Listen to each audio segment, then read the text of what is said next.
It was honestly an attack on you specifically. Yes. And yeah, you, Kevin Bacon. Greetings and salutations, and welcome to Hacker Slash. If you're joining us again, welcome back. Come on in, stay a while. If this is your first time listening, welcome to the party. We are a horror movie review podcast dedicated to telling you whether a movie is a hack, a total joke, a waste of time, or a slash. Totally killer, pun intended. We believe horror is for everyone, and as such, we're rating these movies with the perspective we've gained from our varying walks of life and the flavors of fear we fancy most. My name is Chris, I'm your friendly neighborhood slasher enthusiast, and this week I'm joined by the Superfly Space Guy Mac.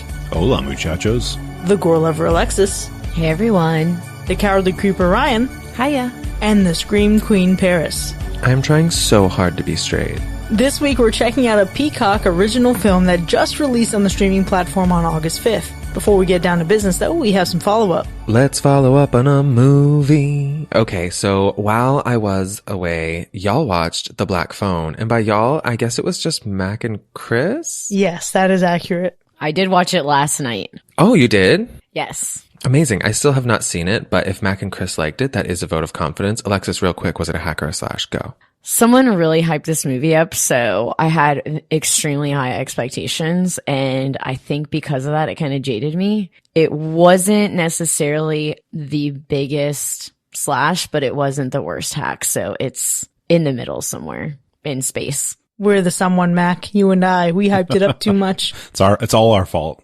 Well, as always, we also wanted to hear from our listeners, and the results are in. 29% gave it a hack, and 71% gave it a slash, which is like kind of in the middle, but I feel like people liked it more than they hated it. I was looking at the comments on our social today, because I just found it interesting to see why people would have hacked or slashed it. Rob on Discord said, "Yay, you both got it right. Congratulations. This movie is really well made, and that terrific execution keeps it from going off the rails. Speaking as a parent, I can tell you that this movie is absolutely terrifying." And that's the type of horror no parent wants to experience in their real lives, which makes it really effective on screen. We have a comment from one of our patrons, Daniel, who said, "I'm very late, but I want to start by saying it's not a hack or slash episode without a good Star Wars reference.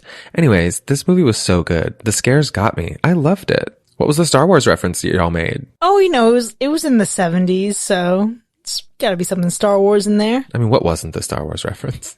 Also, that really made me start thinking, do we actually have that many Star Wars references? I think it's like every few episodes, there's a good one. We don't sprinkle them into every single episode, but they're high quality in like every few, I think.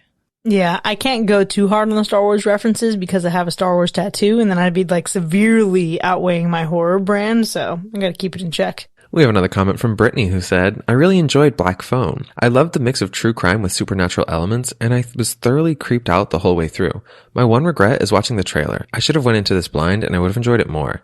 The trailer, like usual, gave too much away. No surprises, but still a solid film. Ethan Hawke and the child actors were stellar." If I've taught you nothing here, it is to stop watching trailers. Just don't do it. It's not worth it. And finally, we want to give a shout out to our newest patron, Alexander. Alexander, thank you so much for your support, and thank you for joining our patron family. If you have not already done so, please join the Discord. We're actually streaming live right now, and we have a lot of our patrons here hanging out with us, and you could be one of them. And that's our follow-up. Well, this week we're covering another new release, though this time a modern-day slasher set at a gay conversion camp. The film features a group of LGBTQIA+ youth welcomed to a conversion camp by a man who promises to help them live more authentic lives. As the days go on, however, the body count begins to rise, and the horrors of conformity and homophobia are brought front and center. This week, we're talking about They/Them. What were you all expecting going into this? I did not know what to expect going into this film because it's tough. Like, I think it sets you up with the trailer for there's going to be a slasher, but we don't know how it's going to play out psychologically because of the camp that the characters are at. So this was to me like just a blank canvas. They could have done anything and I had no idea what was going to happen. I was really expecting camp slasher, and I felt like maybe it was just an opportunity to do something kind of off the wall by having it like a gay conversion camp. I kind of thought we were going to go for a bit of a classic storyline though. Yeah, I was thinking very obviously conversion camp. This is what's going to happen. People are going to die. It's a slasher. It's based on previous slashers that take place at a camp. So I don't know. I was thinking it wasn't going to be too original. I was very excited for this movie as soon as I found out about it, just because the title, They/Them, is just clever wordplay, and I'm already here for that. I was also expecting it to be, a little subversive, but also very queer. We know I love horror that takes place at a camp as a location. I'm a big fan of that. I also figured it would be pretty respectful because Kevin Bacon is in it, and Kevin Bacon is pretty much an ally. He's a good ally. He was on an episode of Will and Grace. He's down to clown. He doesn't take himself too seriously. I feel like he wouldn't, pick a project that would be like horribly tasteless. Is that the qualification? Yeah. I mean, if he got the Will and Grace stamp of approval in the 2000s, like, he's good in my book. Bless. I was also hoping that we would get like our very first final they. So I was looking forward to that possibility.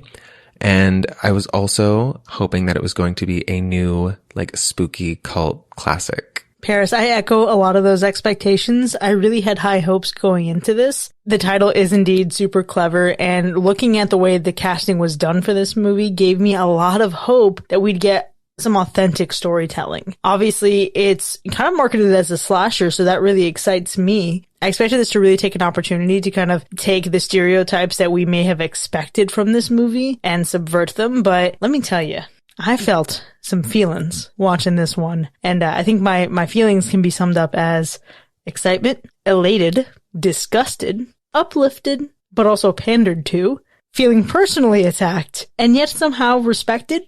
It's complicated. From a different perspective, I feel a lot of those same feelings. And although I don't think I'm personally pandered to, I sure did feel pandered to just as a human. I just felt like they were like, oh, you got a heartstring? Hold on a second. Let me pull on that real quick. And is it your heartstring? Is it someone else's heartstring? Is it someone's heartstring that you love? We're going to pull on that one too. And yeah, God, this is hard to talk about how you feel during this. There's a lot to feel. And I would like to note the word respected is also an interesting feeling to come from this too. This movie is difficult to sum in like simple terms. Yeah, I had a lot of feelings while watching this. I was laughing in the first scene. I texted Ryan. I was crying, getting emotional in certain parts. And, I really felt super invested in these characters. And, then it got silly. And I don't know. It was just a roller coaster of emotions for me. And at the end, I don't even know how to describe it. Besides, I was extremely pulled in and very attentive to this movie. I definitely felt a lot of different things watching this movie. There were times where I felt like a lot of tension. And then there were times where I was like, is this tension or is this just gay panic? Is this horror or is this trauma or is it both? I don't know. And it was really difficult to like sort through those emotions in the moment because they were so strong. And I think throughout I was sort of expecting more horror elements than we were getting, but I was like, okay, maybe it's building up to that kind of an ending where it's bodies hit the floor. So I was sort of on a journey emotionally, and I felt like I was going to a weird, spooky conversion therapy camp. I'll say I felt quite engaged. I think Parasite, I will say it has a definite type of tension. But like, it always just makes you wonder the entire time, when is something evil going to happen to the characters on screen? Because that it's lurking somewhere deep within every conversation, from the people running this camp. And so it's just like every moment we're on screen, I'm like waiting. Somebody's going to say something or do something truly evil. And that just keeps you, I think, on the edge of your seat. I think the edge of the seat is a very specific choice of words because I found this movie to be very void of real suspense, which was surprising to me. This movie, Paris, you said it, it's like, is this tension or is this gay panic? Is this horror or is this trauma? And for me, this felt like very hard into the trauma category, which it's a turn to take, and it's not one that I necessarily disagree with, but I was disappointed that I didn't feel the same kind of like excitement or suspense that I get from typical, like prototypical slashers. That was a bit of a disappointment for me. I often sit here and I'll say like, right, there are so many flavors of horror. There are things that are going to be really spooky, things that are going to be very watered down and easy to get into. But this is the first time in a long time where I feel like, ooh, it doesn't feel very horror. It is horror. I'm not going to say that it's not, but it didn't give me the same feelings I would have hoped to get from a conversion camp slasher. It's interesting you mentioned that, Chris, because I have two different feelings from the first half of this movie and then the second half. And I think I was disappointed that my feelings from the first half didn't transfer. I thought I'd still have the same excitement. I kind of lost the momentum essentially. Like I followed still the path of the movie, but I think what was evoked and all of the emotions that I had for the first half wasn't, it almost felt like a different movie in the second half, which to me was a disappointment. For sure. I will save my thoughts on the end in the third act for a later moment in this first half of the episode. But I think a good way to summarize this is like, I felt like I was walking through a house, standing there marveling at its beauty. And then all of a sudden the rug was pulled out from beneath me. And I was just left on my ass thinking, what happened here? That's generally how it felt. See, I was surprised because I did not anticipate that this would go anywhere near the level of trauma and emotion that it did. And so when we got that to me was like an added bonus. I was kind of expecting it to be a bit of a sillier movie. I thought, Paris pointing out that the title is kind of a play on words. I was like, maybe it won't go that hard in the paint, but they did. Like it went pretty darn serious and dealt with trauma. There were tears on screen at a certain point. My wife was like, can you reach out to Chris and make sure that she's okay, while we watch this movie? Because she's watching it going like, I feel like this has to be triggering for so many people. This has to be like bringing up so many scars and so much pain. You picked a good one, Mac. I love her. Me too. I felt both surprise and disappointment at varying points throughout this movie. I was really surprised with how well some of these queer experiences were handled and represented and sort of unpacked in a way that I felt like was relatively digestible for a general audience. And then I was also disappointed by like certain other things that were handled about the queer experience. So it was a real mixed bag. I was also very surprised by certain relationships between certain characters. And I was like, what? Huh? And then I had to rewind a little bit because I was so distracted by that certain thing that I missed another different thing that I was supposed to be paying attention to. But we can unpack that in the second half. Yeah, I think there's definitely a little bit of both in this movie. For me, just to be straightforward, kind of like what Chris said, I was a little disappointed at the lack of suspense, at the like the kills were disappointing for me. The horror elements of this were disappointing for me. And I was just constantly like wanting more, searching for more, and then not sure how to feel about some other things going on. I don't know. It's a mixed bag. It's very confusing.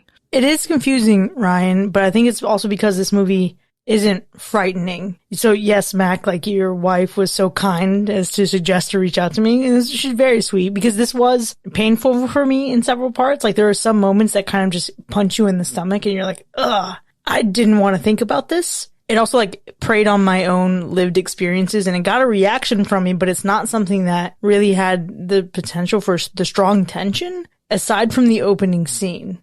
The opening scene was very urban legend in a good way, but then beyond that, it just kind of falls into this, oh, let me just dig all these things back from memory lane, right? And what I think was even worse though is that this movie handles a particular approach to a certain sense of danger. And sense of danger is like a very liberal use of the word. So more on that in the second half, but the stakes were high, but they also weren't at the same time, which left me without any real fear. Let's just go ahead and say the corny thing here. The scariest part of this movie is that people actually have to feel these ways in life because of who they are.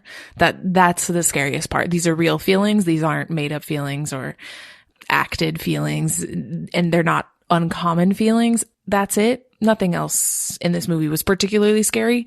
Even like at what I think was its intended peak, there was no fear for me. Obviously, I think that's valid, but I think even scarier is that we talked to a coworker today who mentioned not realizing the extent to which gay conversion camps like are still out there and it's still in full force and totally a thing. And we were like, yeah, dude, like this is based on real life. And I think the idea that this is not just something that you catch in a Hollywood flick, that this is something people have been doing for a while and continue to do, that's pretty darn scary. That not only, people run these, but then people send their kids to them because they asked us a great question today, which was who is more of the bad guy in that situation, the people running them or the people sending their kids? And that's a tough question. I think we can sit here and try to rank the hierarchy of bad, but it's all bad. That's why it's bad. It's all just shitty. It's so shitty. And the things that, this movie brings up even in the second half, and some of the images you see to me are frightening. And the whole idea is frightening. Whether this was suspenseful in that sort of part as being a horror movie, obviously not. I will say I am personally frightened that Chris compared the opening of this movie to Urban Legend. That feels shocking, I'll say. In direction, not quality. Let's be clear. Direction, not quality. Thank you. I appreciate that clarity. But yeah, this movie, like, even with what everyone has said, like, the antagonist, pretty early on, I figured out something about the antagonist and therefore was no longer afraid. And that maintained throughout the rest of the film.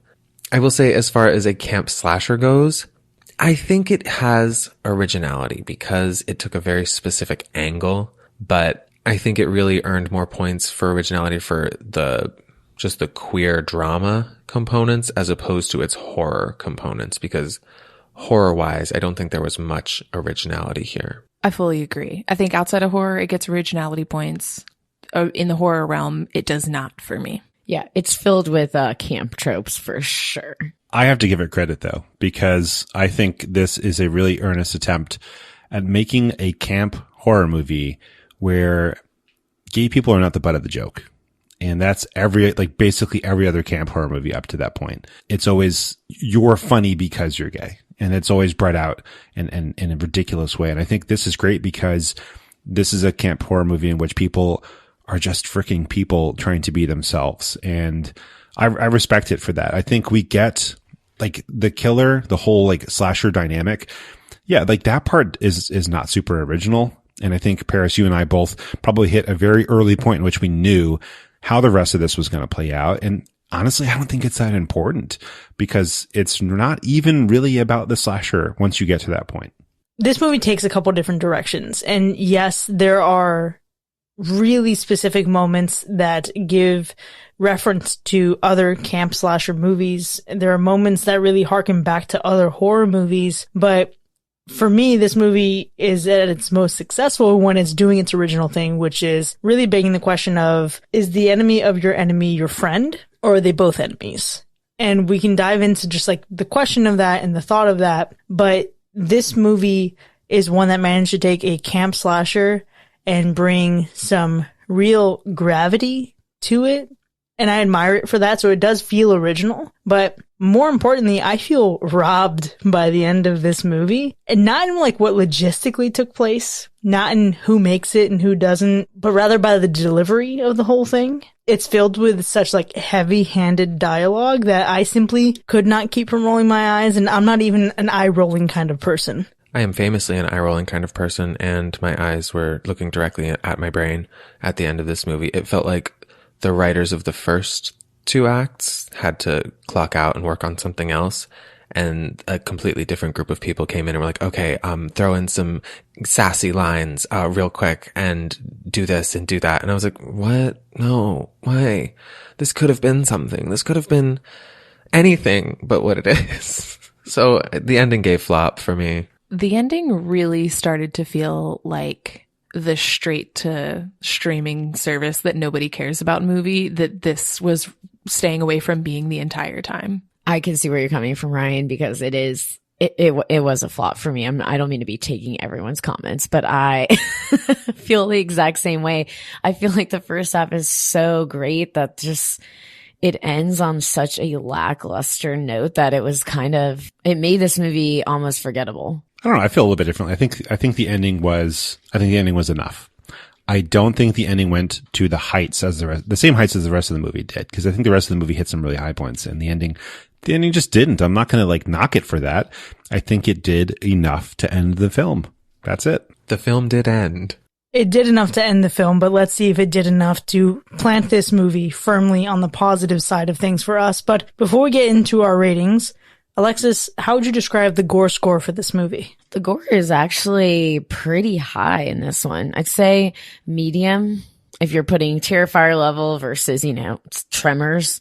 But we're in the middle. There is gore and there's some shocking images. But what about the animal report? So this week, again, unfortunately, we don't have a great animal report. And like, I just want to say no reason for that, but you know, it is what it is. I didn't make the movie. Well, let's go ahead and get into our ratings then. They/Them from 2022, now streaming on Peacock. Was it a hack or a slash? So I'm not for movies that make me feel things. It's specifically why I like horror movies. And I'm writing off the end of Stranger Things and crying my ass off for a good 30 minutes. And then I watched this 2 days later. And I was so emotional during this movie, but it was good emotional. It was like they portrayed tragedy in such a way that was tasteful, in my opinion. But something happened in this second half that just was like, took what they built and this emotion and what all these characters gone through and just turned it back into a B horror movie, in my opinion. I don't think that turned me off completely on this movie. I do think it's worth a watch for people. So I'm gonna give it a slash. But probably barely a slash because that second half is pretty freaking bad, in my opinion. I'm also going to give this a slash. So I know I didn't really know what to expect, but I think when you think about, oh, a horror movie, there's a camp involved, there's some kind of slasher, I think you have good enough expectations right there so that the first half or 2/3 of this movie surprise you. I think the ending doesn't need to surprise you. It just needs to deliver on camp slasher, and I think it does that. But I think the first 2/3 I found to be pretty surprising. I think it went to, you know, it got some emotional depths going on. I think it brought up some trauma. It made me think of people I know, right? And I think that was, to me, the part I had no expectation of. And, you know, yes, the end, the slasher and the thing you expect to happen, the thing you described as B movie, that's fine. That's honestly what you should get out of like a camp slasher horror movie. But I think it's like getting to know those characters. I think that's the part that is honestly the surprise. And so hopefully we don't amp this up for people who haven't seen it yet. I think we should set the tone to be like a nice medium so that hopefully they too are surprised by any kind of emotional depth. Tag me in. I'll be here for the balance. I think there's a lot of good things that happen in this movie, but I don't think this is a good horror movie. I think this is barely a horror movie. I don't think that the camp bits hit. I don't think that they delivered on what they needed to deliver on. That's exactly my problem, actually. If they had, I would probably feel differently. But since they didn't, it means that all this emotional distress that they put us through was for naught. For no payout for me watching this movie. And I also don't want to feel things. I'm just being honest here. I think this movie did a thing, but it should have been a different movie. I feel like this just needed to be a drama or something and not be put into this realm just because it doesn't deliver in the second half. Like the first part could have been exactly what it was. And then the killer didn't do anything for me. And I think we've said this word a few times, but the pandering thing, it feels off to me. I'm straight. Maybe I don't get to make that decision, but that's how it feels to me. It feels a little on the nose or like overly intense. And I don't know. It's just a hack for me. I'm not saying nobody should watch it or it's a horrible movie. It's just not a good horror movie for me at all. I completely respect everything that has been said thus far. This movie was difficult for me to kind of sort my feelings on because on one hand, Ryan, I totally agree that like this is not a good horror movie, but it is kind of a good gay movie, and that's because the bar for gay movies is very low. Famously low. We're famously used to just like taking crap and just being like, well, at least it's gay. We gotta support it. Gotta just go out and buy a ticket just so we can keep getting stuff made. And this movie, it nailed the gay parts really well. Some of them. Most of them, I think. But the horror elements were like very bad. The killer gave nothing. The kills gave nothing. It wasn't that tense. It wasn't scary. And it was sort of like using the setting or like using a camp horror movie as a vehicle to make a gay movie, which I can't be too mad about. But where does that leave me? I am left confused. I'm left not sure who I am. And maybe I should go to a camp to kind of figure out where I land. But ultimately, I think the parts that I liked outweighed the parts that I disliked. And while this is not a great movie or a strong movie in a lot of ways, it's getting a soft slash from me. But I'm also glad that Ryan hacked it. Someone had to. Because this should not be a universal slash if that's how things are playing out. So this is muddled for me. And let me say that I adore that we have authentic casting. So we have some great performances in this film, and I love how these characters are brought to life. This movie is written by a gay man who didn't pretend to know the trans experience, which I love. And so through authentic casting and partnership with the actors, he worked to breathe life into these characters with people who've lived their lives in these experiences. And that's huge. And I mean, like, slash is in the title, and yet this movie is drenched in hack energy. And I hate that. It takes you on a journey of highs and lows, laughs and pain, joy and cringe. And there's enough in here that really brings warmth to my gay little slasher enthusiast heart. And yet at the same time, it completely falls apart in the third act. It's like disintegrates. There are still things to like there, but the sum of its parts is an overall net loss to the story, which sucks. As much as I love what John Logan wrote into this movie, it felt a bit poorly directed and performed in some parts. And I don't know if that's because of the material he wrote or if it's because this is his directorial debut. So I had to really sit and stew on this one for a while and I really had to like dwell in what this movie evoked for me. I think at its most impactful moments, it holds up a mirror to inner self-loathing that I admittedly took years to work through, far more than half of my life to work through. And this movie dug up a lot of personal horrific experiences, like the kinds of things that have been the real horror movie moments of my own life. And it also has two big what the fuck moments that evoked some audible reactions from me, which is uncommon. But it's not something that I'm going to passionately recommend to anyone. It's a better movie overall than some of its worst moments. So like Paris, there are enough positives in here that still fit the slasher profile for me and the slash profile for me. So it just barely squeaks into slash territory on an empty fuel tank, just riding on fumes. But let me be clear, this movie is solidly eligible for my contribution to rehash the slash in our end of year recap. Very fair. And with that, They Slash Them from 2022 has earned 4 slashes and 1 hack. Now you can find this movie streaming right now on Peacock, so go check it out. Then join us in the second half so we can break down the highs and lows together. We'll see you in a bit.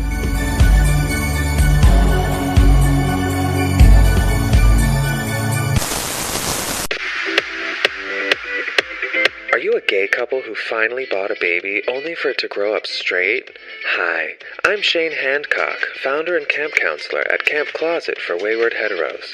Send your straight kids to our camp and they'll come back gayer than ever. Only culturally, of course. Sexuality, like gender, is famously assigned at birth. Your child will enjoy some of the gayest activities, like charcuterie board assembly, woodworking, hiking, reupholstery, fellatio for the fellas, knitting for the NBs, and cunnilingus for the girls. Am I right, ladies? Horticulture, Subaru maintenance, and musical theater. You'll be able to talk with your child about all of the gay divas like Judy Garland, Lady Gaga, and Melissa Etheridge. Come on down to Camp Closet for Wayward Heteros. Pray the straight away.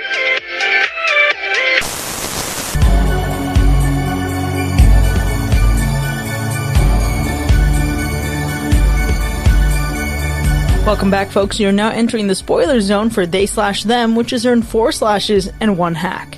Now, we have lots to unpack here, but before we get into the specifics of our ratings, we do have a lot of death in this film, so Alexis, take us through the kills. We had a total of 8 kills in this movie. And Ryan, I find it weird that you said some of these aren't like memorable or they're like lackluster. I don't know the correct verbiage you used, but you weren't thrilled about it. They just didn't do it for me. But it's just, it's not specifically just the kills. It's the killer as a whole. It's the whole shebang didn't do it for me. The whole horror element of the movie didn't do it for me. Not just specifically like the axing. I see where you're coming from. I think when a certain person was killed, I was like, oh, this is where the killer's going for. Cause when you have the woman in the beginning, you don't know who's going to be a victim in this situation and who's going to be killed. So after that, you're like, okay, cool.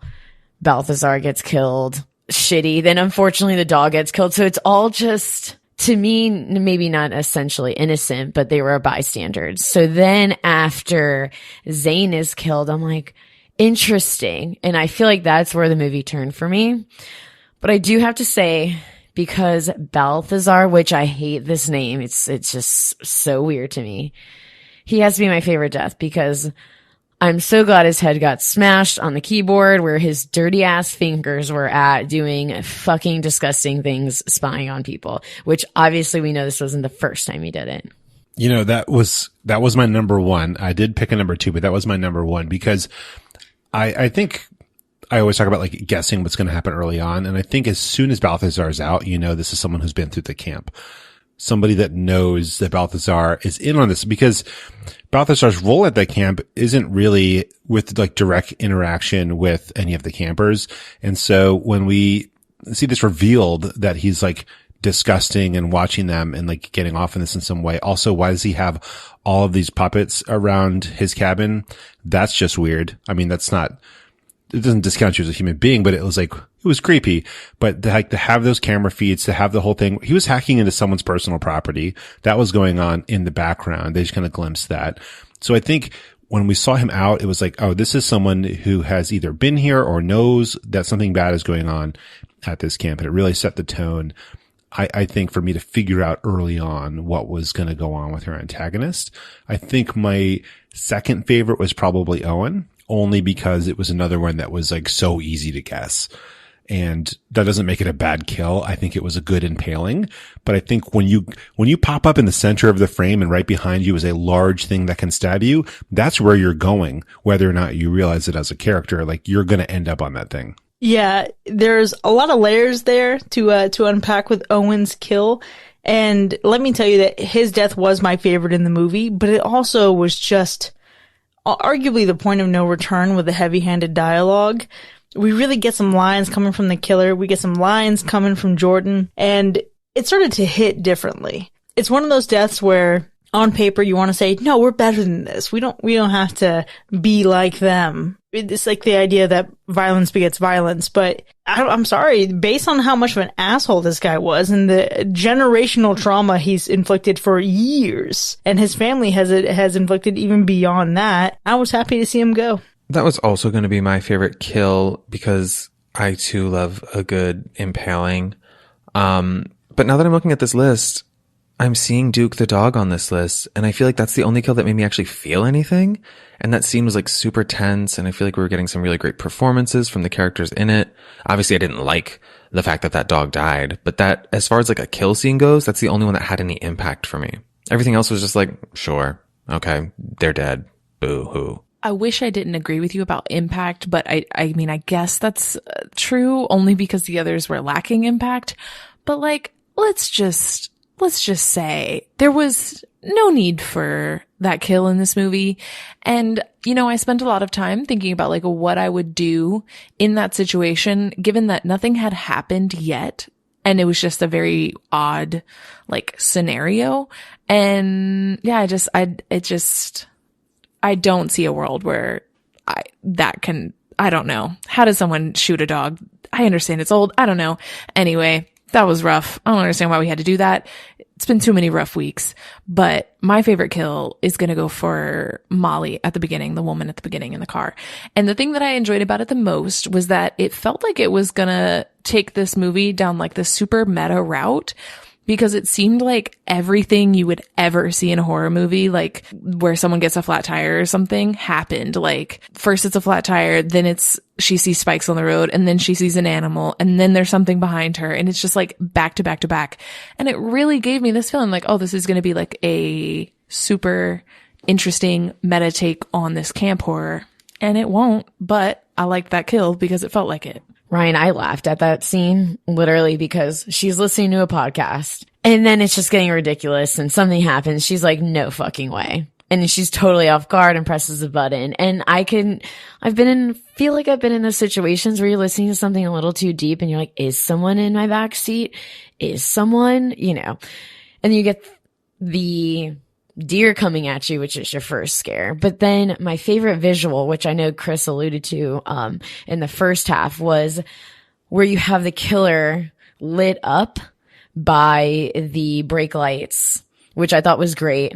I was very impressed by how cinematic this movie was and how beautiful it looked for, no offense, saying it came out on Peacock. I don't know the quality that comes out on Peacock, but It'd be good. I'll defend it. There's a movie that came out straight to Peacock that no one ever watches, and I keep trying to tell people to watch, and I love it. So this Suits Up or Suits Down? What is it? The Outfit. The Outfit, okay. But Peacock does some good stuff. It's just annoying that it's on Peacock. Well, my favorite visual element has to do with lighting as well. And in this sense, it's like the lighting of the whole movie as it transitions.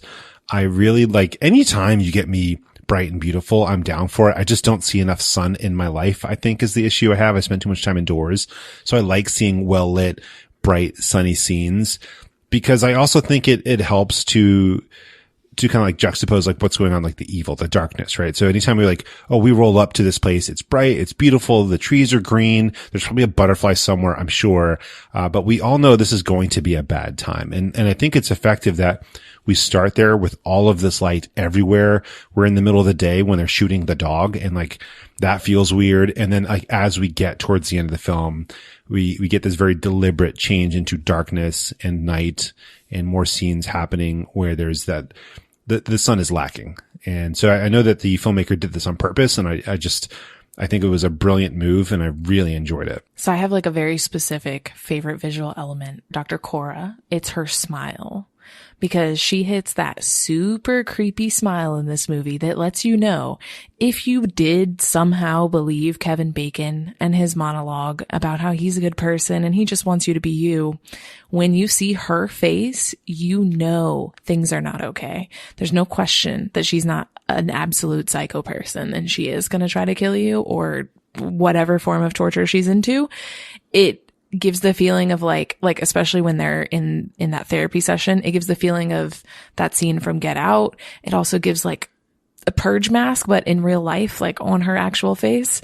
It's so creepy. I loved it so much. And that's definitely like one of the creepy things in this movie that I wish we had a little more of. That's such a great call out, Ryan. I think the way this movie lingers is one of my favorite visual elements because there's so much depth. There's so much beauty carved in its lighting, but really, it's the pacing of the shots, the way it drops you into these moments and then has you almost maintain eye contact with these characters as their lives are being dismantled psychologically in front of them. Absolutely crushing. Not a lot in this movie stood out to me visually. I will be completely frank about that.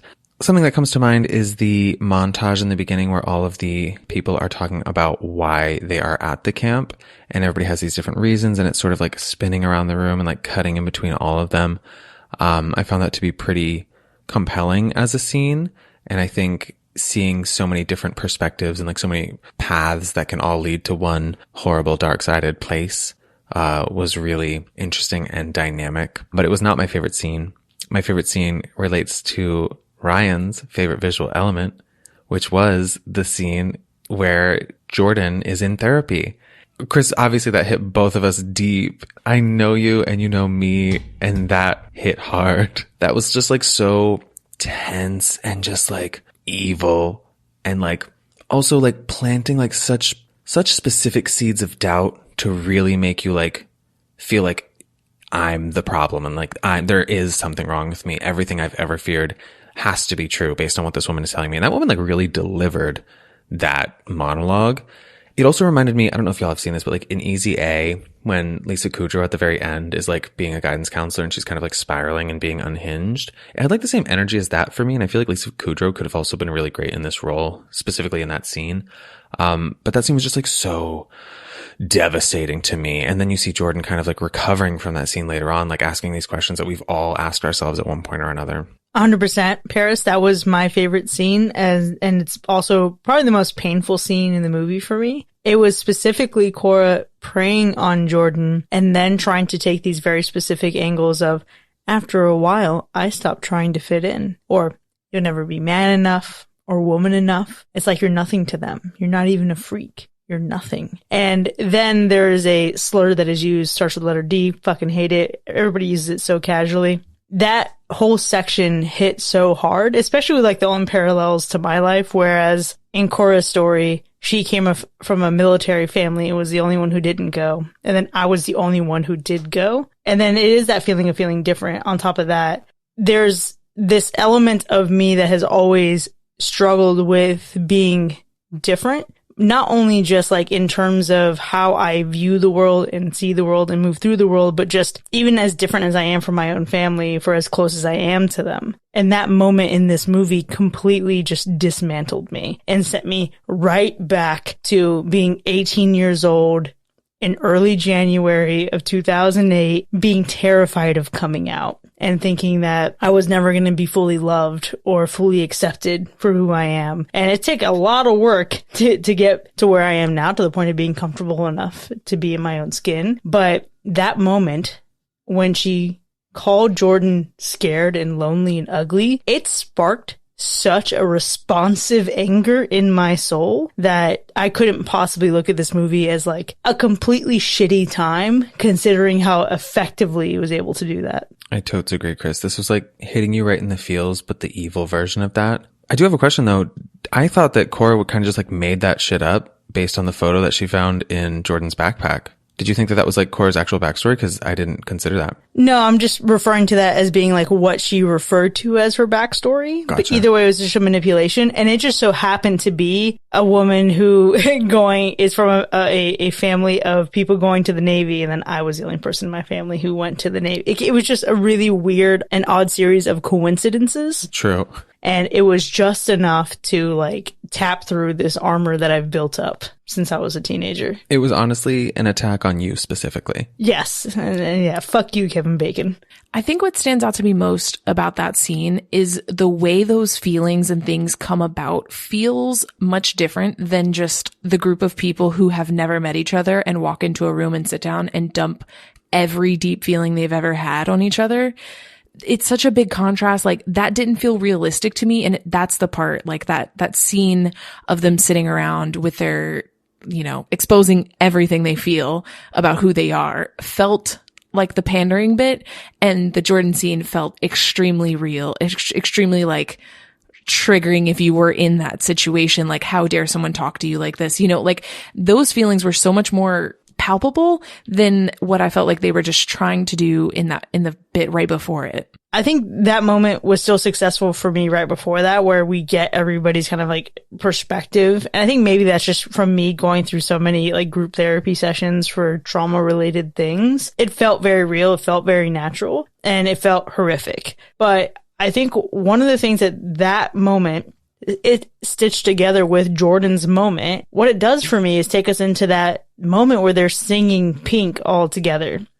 And on the one hand, yeah, I'm a huge Glee fan. It's not surprising to think that like part of my heart really enjoyed that. I didn't hate the scene. I didn't dislike the scene. I actually don't really like that song, but I liked the moment and I liked the feelings that it evoked in me, because what it was a universal anthem for a universal experience, despite how different every human in that room was. And I think it showed like the strength of these characters before they ever even got to this camp. And there's so much vulnerability in these humans and the stories that they're telling.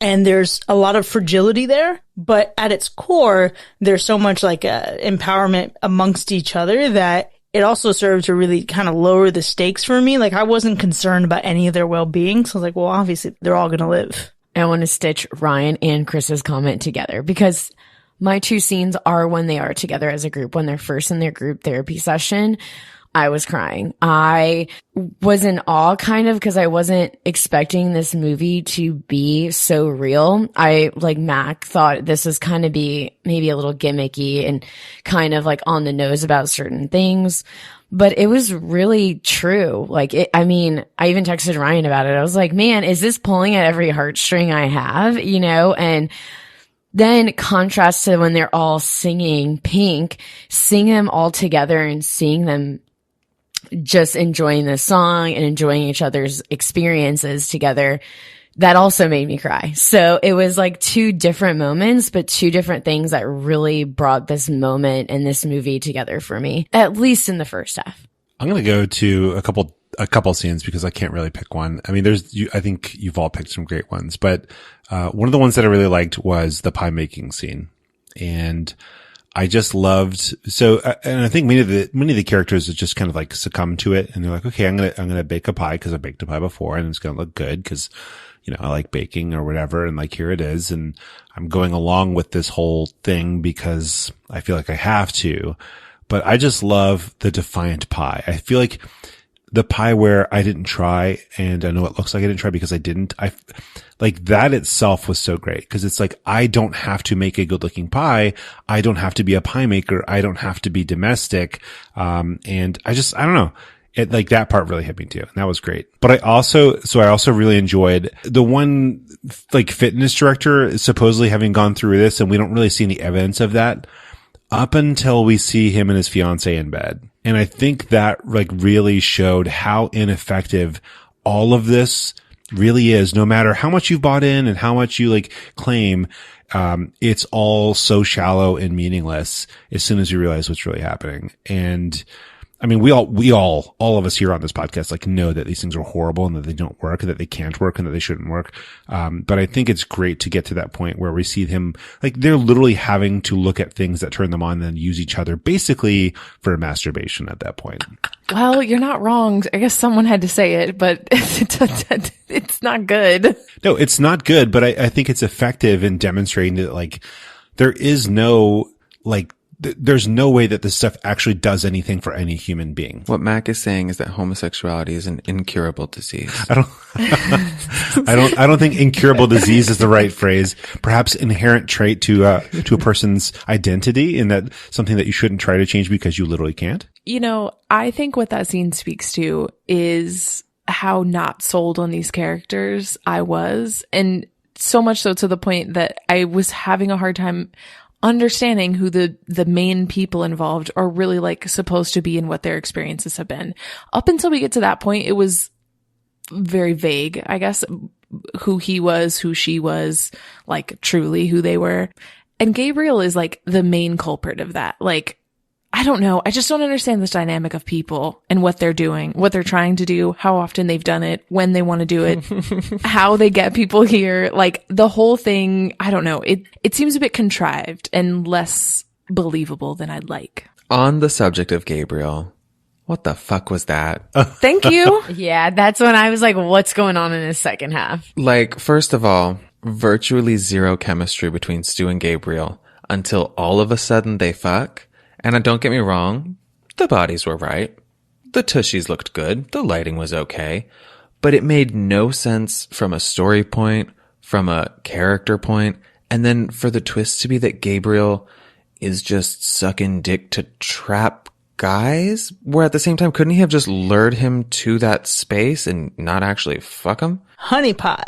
Also, they said, no, you just get one. So it's not only that like he's like baiting, but like he's like allowed to have this one gay sex per group of people. I don't know. What does that mean? How does that make sense? What is that? No clue. I think it's just saying at minimum one person's going to want to cross the line into sexy times at this conversion camp. That's what it seemed like. No, but they were limiting Gabriel. Like, yeah, because he wanted seconds. Yeah. He reached into that cookie jar as some sort of allegory for what? Who's to say? It's the sex. It's the allegory for the sex, Paris. You know what character I did love? I loved Alexandra and Toby. They were my faves throughout. I loved the portrayal of the trans experience by a trans woman. And I loved Toby just being his gay old self because in some way I related to both of them. Not surprising. Exactly. They were grounded in their performances and they were the most relatable. I feel like they were the heart of the movie for me. I can absolutely see that. I think at a certain point I was like, Toby seems like he would be like a lot of fun to hang out with. Just like reminds me of you. It's just like probably has like really good discourse, really good conversation, lots of good jokes happening. I would believe that. I think Toby and Alexandra are two of the highlights. I mean, Alexandra, I text Paris saying Alexandra is an absolute favorite, would absolutely die for her, 100%. The characters in this movie are in so many ways the best parts of it. I mean, I love having Jordan take on toxic masculinity and combating gender roles. I absolutely love that. The fact that none of the core group of characters die, it's like, okay, well, we've suffered enough. So thanks for just giving us one this time, guys. And there are two moments and two quotes, one by Jordan and one by Stu, where I felt like the echoes into my own past, right? And that was in the locker room, I didn't know where to look. I get so tense, I throw up. That fucked me up playing team sports in middle and high school. Absolutely. And then Jordan's quote of, I've been fighting to be me for so long. I'm tired of fighting. I just want to be me. This movie had some of the most relatable dialogue of any movie that I've seen in a very, very long time.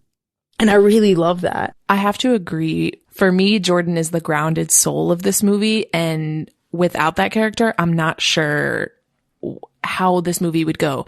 I just feel like Jordan did what needed to be done in this horror movie and was like, wait, things are not right. And I appreciate every element of that. Like I said, heart and soul of this movie for me. I truly loved when Jordan was handed a weapon and cleared it and nobody else knew to do that. And I was like, yes, Jordan.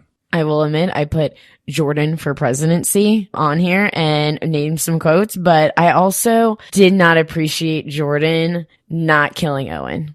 I don't know why. I just wish they took the gun and shot him. Well, I mean, we already have one character who is a victim of this camp who has been so deeply traumatized, they've now gone to exacting revenge in a very violent and horrific manner. And this movie really plays on the scale of like, do the ends justify the means? And I don't blame, and I'm not in any way disappointed by Jordan not killing Owen. What I am disappointed by is what I think is the worst part of this movie. And it's the last bit of everything that we get from Jordan, because I was so high on Jordan and then really low on Jordan once we got the I'm strong enough to not do this. Again, on paper, I get it. The sentiment is there. I agree with you, Jordan. But why does this movie paint this moment in such a way that I can't help but cringe? It really hurt. And then the line of like, no one needs to save me, and the grasping of the necklace at the end and just like a little sigh now that everything's over. It killed me. I didn't really walk into this movie expecting Jordan to be the worst part of it, and they are not. But the last few moments of Jordan really tanked the movie for me. Okay. You're not wrong. I do agree. One thing though is I specifically like the approach of not killing, because if we're being honest with ourselves, even if we were in a situation where we saw someone kill another person, it's so unlikely that we would kill them. You know, like most humans don't just turn around and kill a person that they saw kill someone. It's just, I don't think realistic at all, especially not when we're talking about kids, because we are talking about kids. The teens, like it's a bit confusing in this movie, but we are. So I really appreciated that. I have to say a best part here. And for me, it's really simple. The best part is that none of the campers died. And it, you know, Chris, you kind of said it jokingly, but it does kind of feel like y'all have been through enough. We don't need to kill any of you. And I actually do appreciate it. I think it's a nice angle that they chose. I too appreciate that, Ryan. It's sort of bittersweet for me because once I realized none of the campers were going to die, the movie got 1,000% less scary. For me, a lot of the worst parts came at the end. Like Chris was mentioning, a lot of that dialogue at the end was so eye roll kind of cringe for me. Some of the lines from Alexandra, who was really a compelling and complex character all throughout, and then they just kind of like threw some cliche sassy dialogue her way. Like she's like, I'm a black trans woman. I can do it in heels. It's like, yes, the sentiment of that, absolutely, but there's other ways we can say that. 100%, but also what the fuck is up with them referring to these grown-ass late teens as kids? What was that moment? It was as though they were trying to paint them like there must have been such a wide age gap between them that like the older kids have to be responsible for the younger kids, but they looked identical in age. I also found that confusing when they were showing pictures, because like the pictures of some of the people looked like very young kids. Like there was definitely something to a range of ages, but they didn't seem to actually be a different range. As soon as I asked that, I knew what the mistake was. I was foolish enough to not realize that those were baby gays. In addition to lines like that, we also get Alexander saying, "Step up your pussies." Which, like, yes, I have trans friends who do say things like this, but not in that sort of a context. And then also just like, come to mama. It felt very like sometimes we as queer people, we like make fun of ourselves. Like we go around and we'll be like, slay mama, fierce boots, like ironically so. And this felt like that was being done without any irony whatsoever, and really kind of fell flat and kind of tainted the character of Alexander for me. So with all of these horrible offenses, none of them are as bad to me as that fucking song where they sang Pink. Wow. In the cabin. I don't know how anybody found anything redeeming about that. That was garbage. That to me is where I was like, okay, so this movie's absolute trash. Got it. I wanted to die. I wanted to crawl up and die. I felt it did not represent me as a person, as a queer person, as a human person. Whoever was involved in that, jail, prison. I don't know. I couldn't do it. I want to give an honorable mention of worst part to the CGI deer in the beginning of the movie. Oh, worst thing I've ever seen. It really just takes you right out of it. You gotta love a slash that has no shortage of worst parts. And there's also just this moment, right? And I know I talked about this having urban legend energy in the beginning because axe through a window when someone's in a car or near a car. The thing about this is that urban legend was cool in its quality. And I know there were some questions of physics in that episode when it's like, how do we get a decapitation through the window? It was just weird. But for this movie, I felt like there was a strong blood spray from the axe, but something felt off about the moment. And it was like the sound design of the axe against the window and the blood and the scream. It was just timed really poorly. And I feel like that really serves as a precursor to the entire movie. It really is just like a nice, almost omen for this movie's mostly there, but there's some shit that's just not quite right. I need to mention one more thing. The mask that the nurse killer was wearing. We don't like that mask, right? Do we like the mask? I actually don't mind the mask at all. Ugh. I also love the fact that it's the girl from My Girl. Yes, that was a great choice, obviously, because she's been like so hot these days. So like getting her into something like this is probably pretty fun. I like the mask. For a second there, I was like, oh, is it like metaphorical or symbolic or something? Because it's like split down the middle. I mean, it seemed like a deliberate. There was a period of time where I thought the killer was Jordan, and I thought the mask was giving like non-binary they/them vibes. And I think that was on purpose, because I think there's like parts of this film that want us to think that Jordan is the killer. I think there's a lot of parts where even Jordan says something along the lines of like he doesn't know who he's messing with, right? And I think it was like, yeah, like make Jordan out to be the killer. And we all know that like Jordan's not going to be the killer. I mean, Jordan has a dead eye, and that was like one of my favorite parts of the movie for sure, was like seeing that fantastic aim. I shot air rifle for a couple months, and that was pretty fun. And I had the worst aim on earth. So like mad respect. But I think that brings me to the worst part of the movie for me. And that was the entire thing with the dog. It just made me think that probably wasn't even their dog. And they just like get a dog from a shelter or something, like every time they have a new group come through, and that's how they like take them out. And it's making Ryan breathe real heavy, but that's not okay. It's not okay. And I didn't enjoy it. I didn't really see how it helped them. I thought that they were going to go shoot a deer, preferably the deer that we saw in the beginning of the movie. You know, Bambi, the cartoon deer that we got to see in the first scene. You know, you mentioned it earlier, Ryan. I just don't see that it truly added much to it. I get where it's coming from, like, in terms of emotional impact and the whole, like, machismo thing. So I get where it fits in. It's just, like, at that point where it even is brought up as a topic. I mean, I'm sitting there, we're watching this. My wife's like, I think I've, like, hit my limit. I don't know if I can keep watching this like that. If they do this, like, that's just, like, too much. And I kind of agree. Yeah, it really was extreme to me. I was like, okay, we could do a little less than that. At least, you know, not so straight on.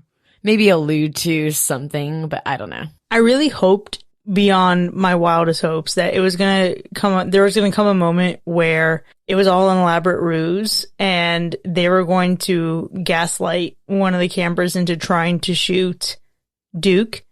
But then all of a sudden, the person that they finally got to do it would have blanks in their rifle or something. And then they'd be like, what the fuck? Were you going to actually kill my dog? And then like it becomes some other kind of thing. But that moment when we pull back and we see just a little sleepy boy Duke sleeping forever, hated it. Unnecessary. Don't need more trauma with my already deep trauma. Thanks. I think I would have had to see someone doing what they said they were going to do to the dog, and then I feel like I would have shot them. I probably wouldn't have killed them, but I probably would have shot them. You know what I mean? Like, you would have had to actually do that before I was going to shoot anything or anyone.